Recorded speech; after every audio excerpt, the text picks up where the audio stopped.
O Brasil vai estar acima do interesse de todas as outras nações. O seu trabalho é defender o que for melhor para o interesse brasileiro. Isso não tem nada a ver com pragmatismo. Pragmatismo é outra coisa. O que você está dizendo é, eu vou defender o meu interesse primeiro. Olavo Edu Carvalho, melhor canal de corte do YouTube.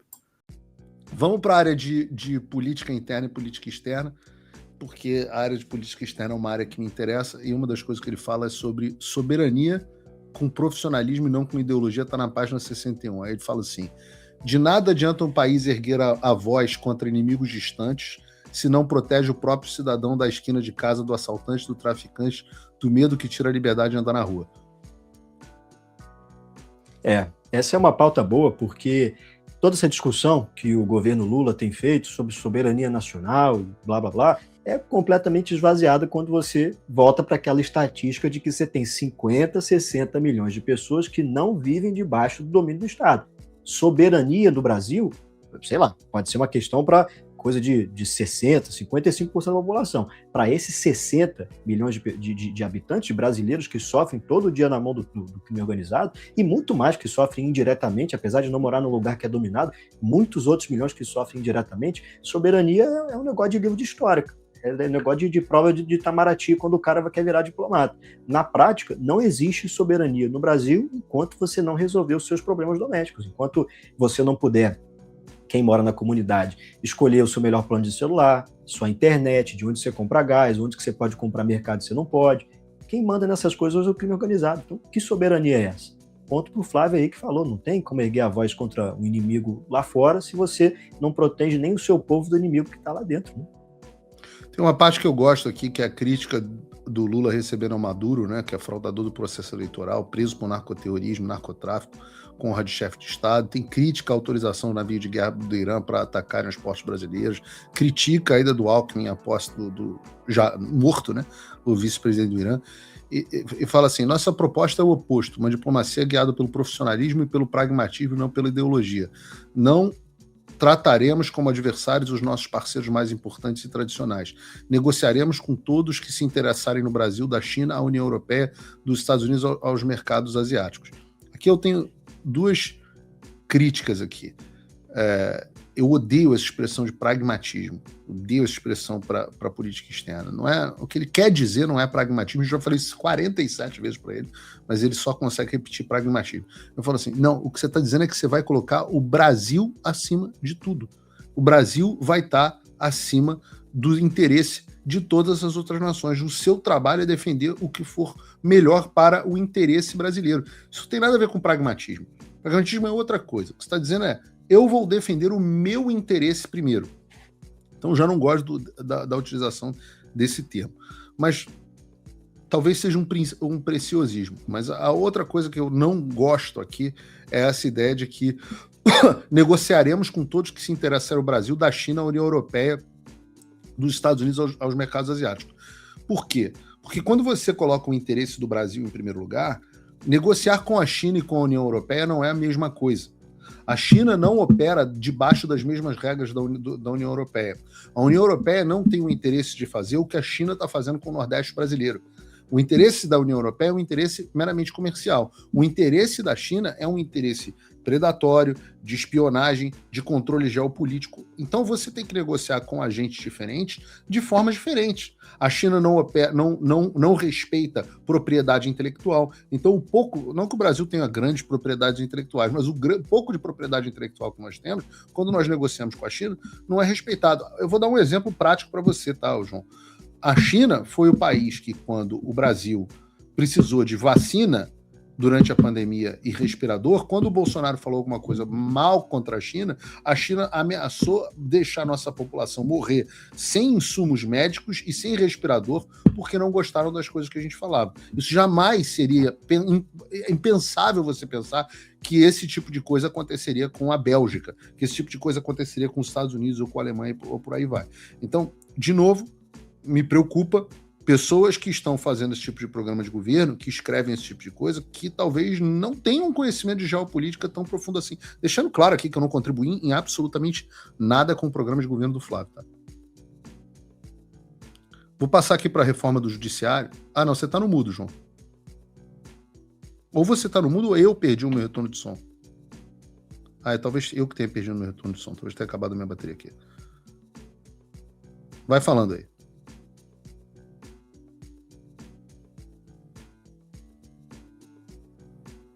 Eu não escuto o João. Talvez vocês escutem.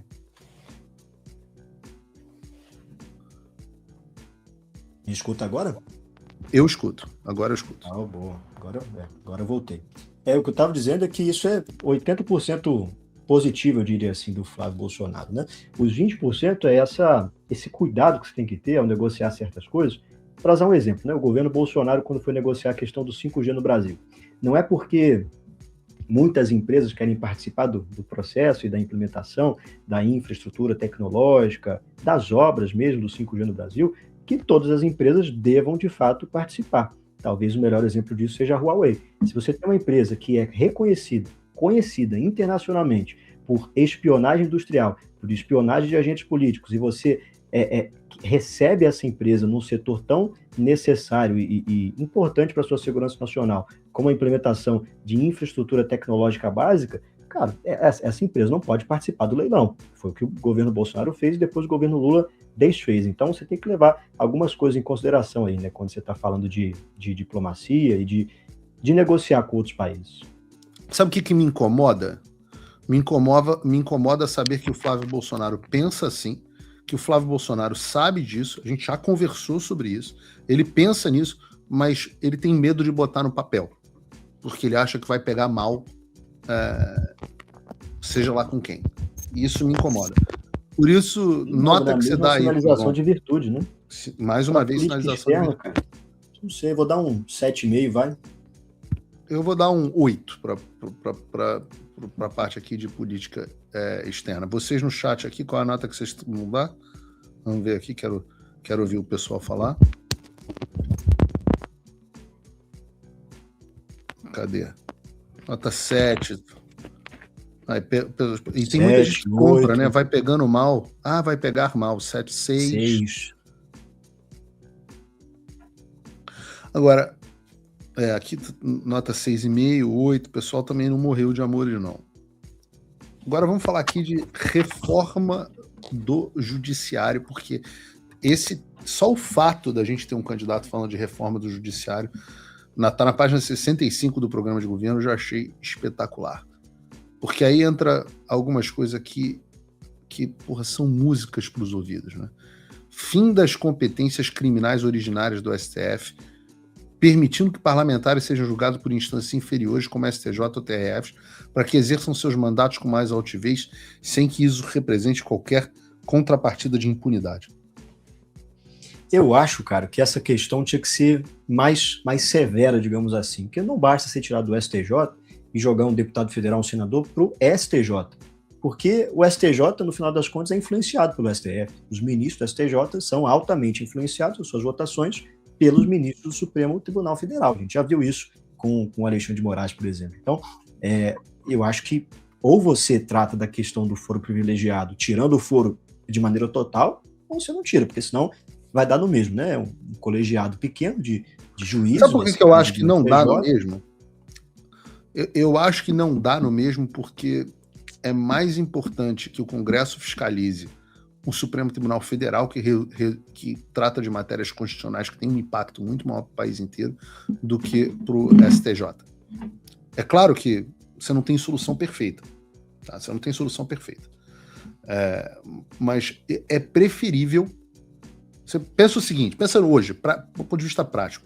Se hoje nós tivéssemos o STJ julgando os senadores, por exemplo, nós teríamos muito mais facilidade de ter processos correndo de impeachment de ministro do STF. Nós teríamos muito mais oportunidade do Congresso fechar o STF, do Congresso punir o STF, fechar o STF, não, punir, impeachment o STF. Nós teríamos muito mais facilidade. E eu sei que esse é um assunto difícil, tá? Até, inclusive, por isso que essa discussão nunca aconteceu facilmente no Congresso.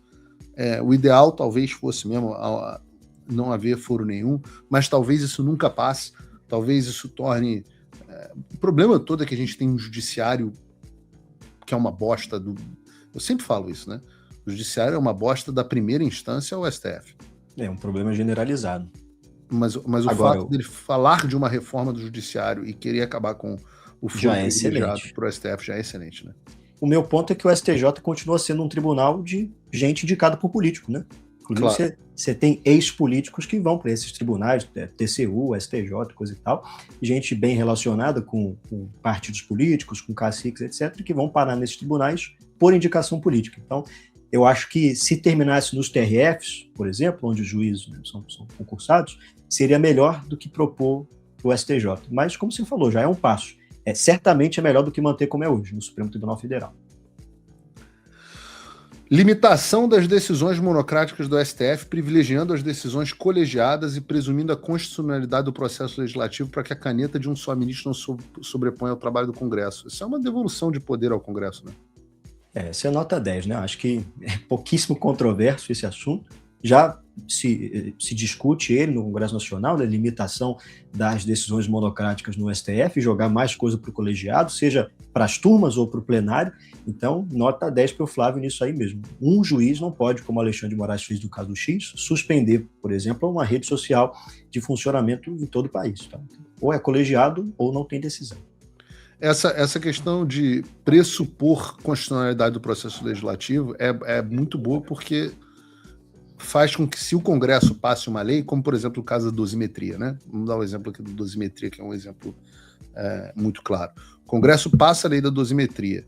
Não poderia acontecer mais a situação onde o Alexandre vai lá e suspende a aplicação da lei por uma canetada unilateral. Você precisaria do colegiado do Supremo Tribunal Federal para decretar a inconstitucionalidade de uma decisão do Congresso. Ou seja, reduz muito o poder da caneta de um ministro só, né?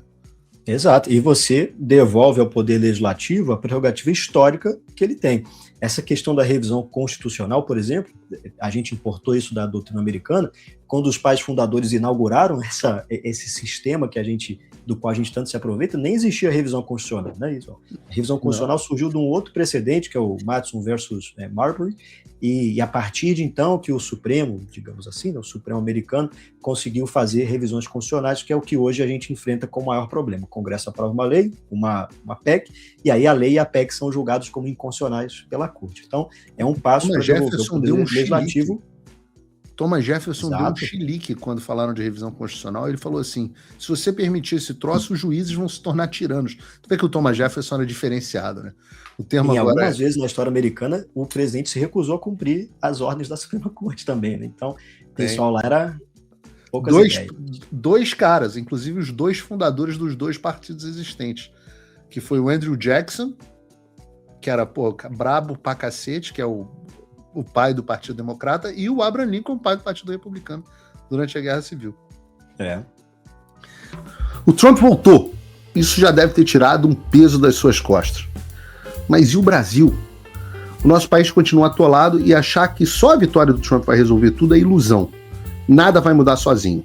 E pode ter certeza de uma coisa, ficar xingando muito nas redes sociais não vai fazer diferença nenhuma. Você vai continuar esperando alguém fazer alguma coisa por você? Um político? Um salvador da pátria? Esquece. Se ninguém tomar uma atitude, nada acontece. Eu estou fazendo a minha parte. Eu parei a minha vida por isso. Mas, se você quer saber como pode ajudar sem precisar largar tudo, a resposta é simples. Apoiando quem está na linha de frente. Sem esse apoio, sem essa linha de suprimento, esse trabalho morre. Sem estrutura, ninguém avança. Então acessa www.paulofigueiredoshow.com/apoie e com $5 por mês você pode fazer parte disso. Se puder mais, eu recomendo, seja um patrono Gold e participe ativamente no grupo que me ajuda a pautar esse debate. O que vai definir o futuro é quem faz e não quem reclama. A escolha é sua.